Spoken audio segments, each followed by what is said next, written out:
Bonjour chers étudiants et bienvenue au module liaison chimique. Aujourd'hui, on va aborder quelques exercices d'application du cours. Donc, on va lire l'énoncé du premier exercice. On considère le monosulfure de carbone CS. Le moment dipolaire de cette molécule est de 1,958 Debye et sa longueur de liaison expérimentale est de 1,535 angstroms. Quel est le sens de polarisation de cette molécule? Calculer la charge partielle portée par chaque atome, puis calculer le caractère ionique partiel de cette molécule. Donc on va commencer par le sens de polarisation. Alors, nous avons le carbone et le soufre. Le soufre, il est légèrement plus électronégatif, donc il va avoir un delta moins, ici un delta plus. Donc au niveau du sens de polarisation, il va être dirigé du carbone vers le soufre. Voilà. Pour le calcul de la charge partielle portée par chaque atome, donc on va faire appel à la formule mu expérimentale égale 4,8 fois la charge fois la longueur de liaison, ou ça c'est si on veut avoir un moment dipolaire exprimé en Debye.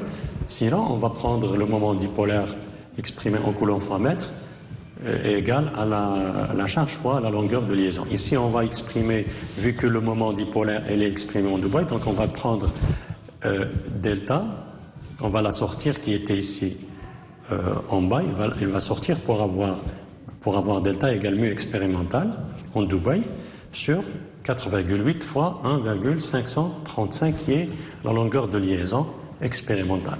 Donc ceci va donner une valeur de 0,27. Ça, cette valeur, bien sûr, c'est sans unité. Si on veut avoir la charge partielle en coulomb, il faut multiplier par la charge de l'électron et on va avoir donc 0,432 10-19 coulombs. Donc sur le soufre, on a cette valeur de moins 0,432 10-19 coulombs. Et sur le carbone, c'est plus 0,432 10-19 coulombs. Alors pour le caractère ionique partiel de la molécule, il faut utiliser la formule CIP, caractère ionique partiel. Elle est égale à mu expérimental sur mu théorique fois 100%. Alors le mu expérimental c'est déjà connu, mu théorique elle est égale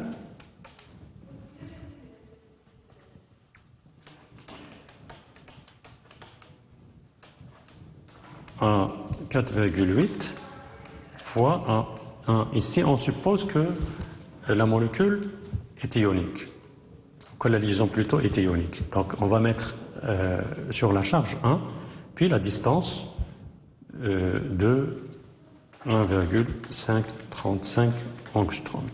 Donc, ceci va donner fois 100%. Ceci va donner une valeur de 27%. Alors, la liaison CS, elle est ionique à 27%, ou on peut dire aussi qu'elle est covalente à 60%. Elle est covalente à 73%.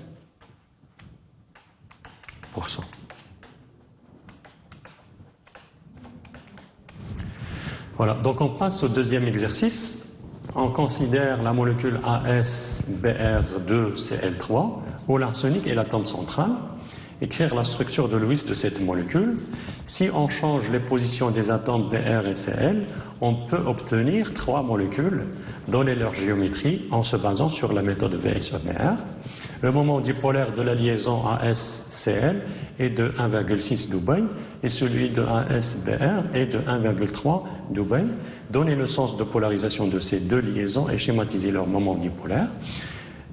une des trois molécules possibles possède un moment dipolaire nul. Quelle est cette molécule? Et faire un schéma en indiquant la valeur des angles de liaison. Donc, on va commencer par la première partie, qui est la structure de Lewis de la molécule. Donc, on va d'abord calculer le nombre total d'électrons de valence. Elle est égale à 5 pour l'arsenic, plus le brome et le chlore, ils ont 7 électrons de valence. Donc, ceci va donner 40 électrons de valence. Donc, on va les distribuer sur la molécule. Donc, on va mettre les chlores et des bromes, deux bromes. Alors jusqu'ici, nous avons utilisé 5 doublés ou 10 électrons. Donc 5, on va aller en doublé, donc on a 20 doublés. Donc jusqu'ici 5, 6, 7, 8, 9, 10, 11, 12, 13, 14, 15, 16, 17 et 20 doublés. Donc c'est bel et bien la bonne structure de Lewis. Maintenant, si on change les positions des atomes, donc il faut à ce moment-là voir les atomes en perspective en 3D. On peut obtenir 3 molécules, donner leur géométrie en se basant sur la méthode VSEPR. Alors, qu'est-ce qui nous donne cette méthode VSEPR? Va nous donner ce type VSEPR AX5. Donc, on va le représenter, on a l'arsenic au milieu. Et nous aurons cette distribution 3D. Donc l'arsenic qui est l'atome central et qui va dicter la géométrie de la molécule. Ici, on a le choix entre mettre les bromes et les chlores dans des positions différentes. Donc on va commencer par mettre les bromes verticalement avec les chlores ici. Donc ça, c'est la molécule 1, ou la première molécule. Si on change la position des chlores et des bromes, on va conserver un seul brome maintenant. Et on va le mettre ici. On va mettre un chlore à sa place. Donc ça, c'est la deuxième molécule. Et la troisième molécule, on va mettre... On ne va plus avoir les bromes verticalement, on va avoir que les chlores ici, et on va mettre les bromes comme ça. Donc, c'est 3 molécules qui ne sont pas les mêmes, parce qu'une fois qu'on ne peut pas superposer les molécules et avoir une parfaite superposition, ça pourrait ne pas avoir les mêmes propriétés. Donc, c'est 3 molécules différentes. On passe à la deuxième partie. Le moment dipolaire de la liaison ASCl est de 1,6 Dubaï et celui de ASBr est de 1,3 Dubaï. Donc on va commencer par donner le sens de polarisation des deux liaisons. On a l'arsenic lié au chlore, puis l'arsenic lié au brome. Alors on sait bien que le chlore et le brome sont plus électronégatif que l'arsenic, donc on va avoir un delta moins ici et un delta plus ici, de même pour cette liaison. Donc le moment dipolaire serait comme ça, donc dirigé de l'arsenic vers le chlore ou de l'arsenic vers le brome.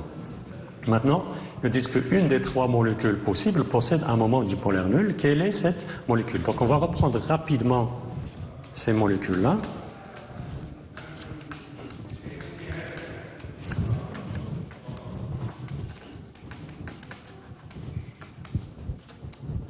Donc on avait ces représentations de liaison. Donc on va conserver les mêmes représentations que précédemment. On avait au début mis les bromes comme ça. Après, on a pris on a laissé un seul brome.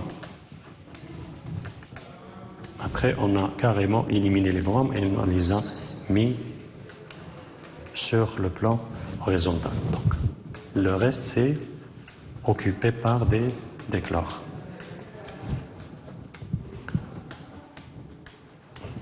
Donc dans les trois molécules, la molécule 1, la molécule 2 et la molécule 3, nous avons l'arsenic dans la position centrale, nous avons 3 chlores et 2 bromes. Alors qu'est-ce qu'il faut faire ici? Il faut chercher la molécule avec le moment dipolaire nul. Donc il faut chercher la molécule qui va annuler les moments dipolaires, et ça ne peut être que cette molécule 1 où les moments dipolaires ici ils vont s'annuler et les moments dipolaires ici de ASCL ils vont s'annuler, donc on va avoir un moment dipolaire total qui est nul. Ici le moment dipolaire serait différent de 0 et de même ici. Alors pour la valeur des angles de liaison, on a cet angle c'est de 90 degrés, cet angle à peu près 180 degrés, et la liaison sur le plan horizontal CL à SCL est de 120 degrés. Donc de même pour ces molécules-là, ils auront les mêmes valeurs d'angle. Donc on passe maintenant à l'exercice 3. Alors ce qui est demandé ici, c'est de prévoir les géométries de 3 ions, BF4-, IF4- et IBR2-.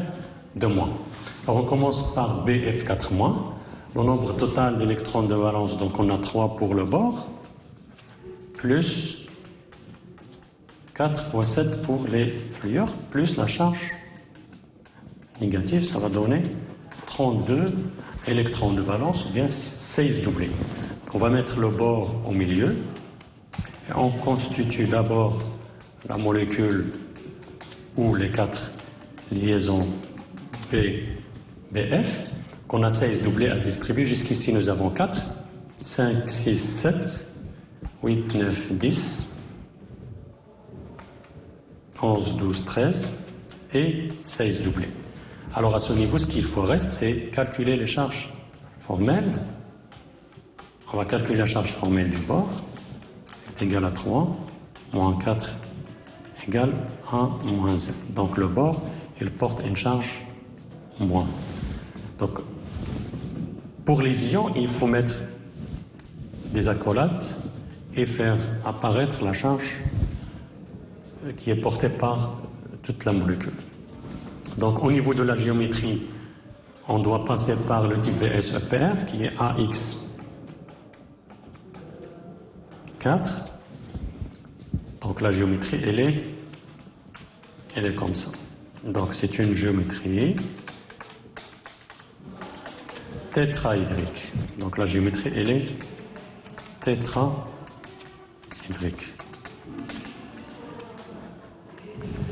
Voilà, donc on passe à la molécule IF4-. On fait de même un calcul du nombre total d'électrons de valence. On a 7 électrons pour le fluor et 7 pour l'iode. Ça va donner 5 fois 7 plus 1. Ça va donner 36 électrons de valence. On va les distribuer sur cette molécule. Donc l'iode occupe la position centrale et les fluors les extrémités. Donc jusqu'ici nous avons utilisé 4 doublés, alors que nous avons 18 doublés. Donc 4, 5, 6, 7, 10, 13, 16. Donc il nous reste 2 doublés à mettre sur l'iode. Donc on fait de même un calcul de charge formelle pour l'iode. Il est égal au nombre d'électrons de valence 7, moins le nombre de liaisons, c'est 4, moins 2 fois 2. Donc, on va trouver moins. Donc, ici, il y a une charge négative et on peut la faire apparaître ici. Donc, au niveau de la géométrie, c'est le type VSEPR AX4 E2. Donc AX4E2, elle est représentée ainsi.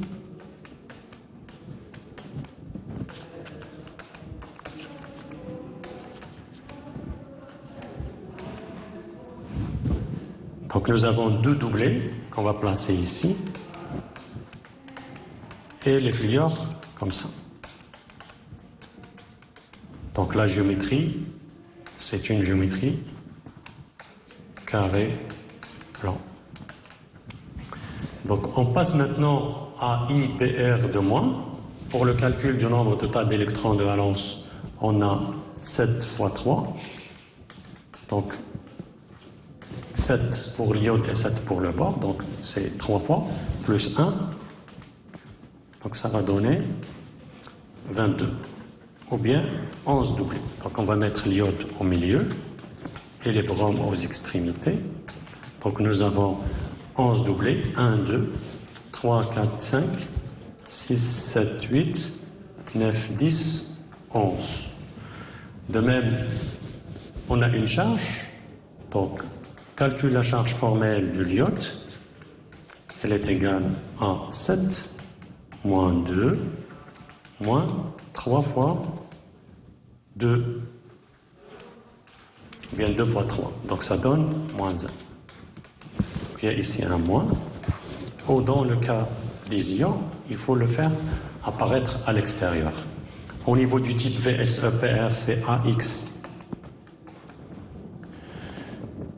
2, E3. D'accord? Donc si on veut la représenter,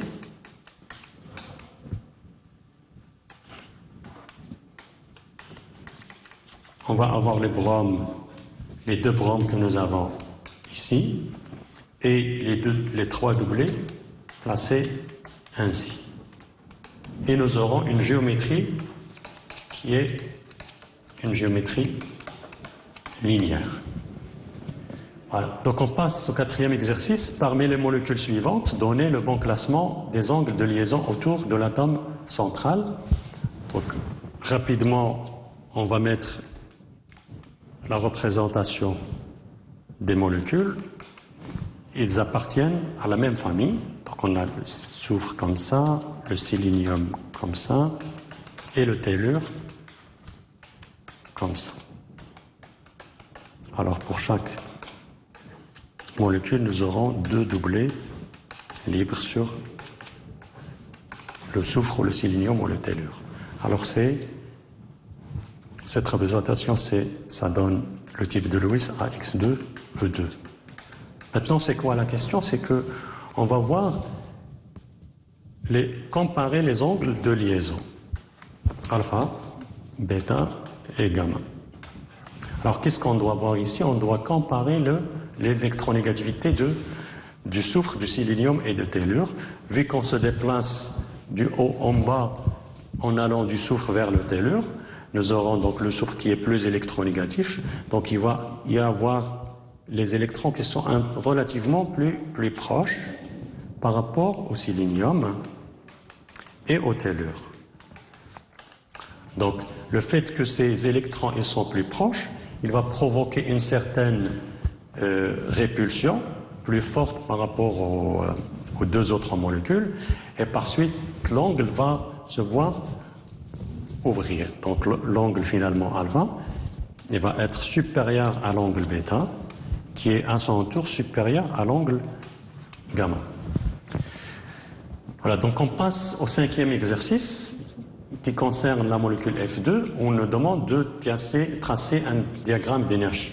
Donc on a pour le fluor une distribution des orbitales atomiques 2s, 2p. On va le représenter comme ça sur ce diagramme. La même chose pour l'autre molécule. On va avoir donc le même niveau énergétique. Maintenant, le recouvrement 2s avec 2s va conduire à deux orbitales moléculaires de type sigma 2s et sigma étoile 2s. Donc deux orbitales atomiques conduisent à deux orbitales moléculaires. Maintenant, au niveau des 2p, nous avons deux types de recouvrement. Un recouvrement axial qui va conduire à des liaisons de type sigma de pz et sigma étoile de pz.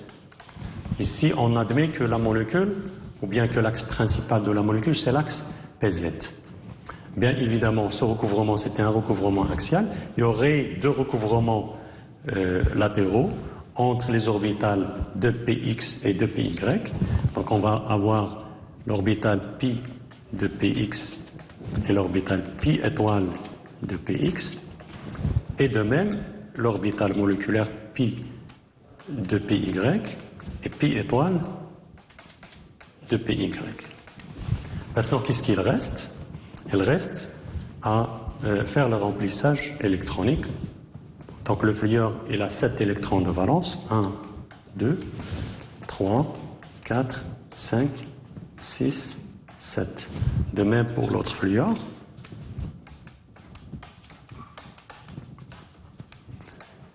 Alors, les deux atomes ont 7 électrons, 7 électrons. On va avoir au total 14 électrons à placer sur les orbitales moléculaires. Donc, 1, 2, 3, 4, 5, 6, 7, 8, 9, 10, 11, 12, 13 et 14. Donc ça, c'est la distribution des électrons sur les orbitales moléculaires. Et pour avoir une configuration électronique qui est sigma 2s2, sigma étoile 2s2, sigma de pz 2, pi de px et pi de py 4, pi étoile de px, pi étoile de py 4. Donc au total, nous avons 10 plus 2, ça donne 14. Au niveau de l'indice de liaison I, qu'on appelle aussi ordre de liaison, elle est égale à 1 demi. N moins N étoile. Avec N, c'est le nombre d'électrons disposés ou placés sur les orbitales moléculaires liantes. N étoile sur le nombre d'électrons placés sur les orbitales moléculaires antiliantes. Donc ici, on va avoir 1 demi. 1, 2, 3, 4. Plus 4, ça donne 8. Moins 1, 2, c'est 6. Donc ceci va donner un indice de liaison de 1. Donc on passe directement au carbone. La logique, elle est semblable à celle du fluor. 2s avec 2s va conduire à sigma 2s à sigma étoile 2s. La même chose pour les 2p, nous aurons un recouvrement axial et deux recouvrements latéraux. Et la seule différence, c'est que les niveaux pi de px et pi de py, ils seront relativement plus stables par rapport à la sigma de pz. Ceci est valide chaque fois que le z il est inférieur ou égal à 7. Donc une fois qu'on a un atome avec z inférieur ou égal à 7, ou bien les deux atomes, on va faire l'inversion à ce niveau-là. Donc pour continuer, nous avions pi de px, ici pi étoile de px, pi étoile de py, ici sigma étoile de pz. Donc qu'est-ce qu'il reste? Il reste à faire le remplissage électronique. Le carbone est là, 4 électrons de valence, 1, 2, 3, 4, 1, 2, 3, 4. Donc au total 8 électrons à placer sur les orbitales moléculaires. Donc 1, 2, 3, 4, 5, 6, 7, 8. Donc nous obtenons la configuration électronique suivante, sigma 2s2, sigma étoile 2s2, pi de px, pi de py 4. Donc l'indice de liaison serait égal à 1 demi, 6 moins 2. Donc ça va donner 2. Voilà, donc merci de votre attention.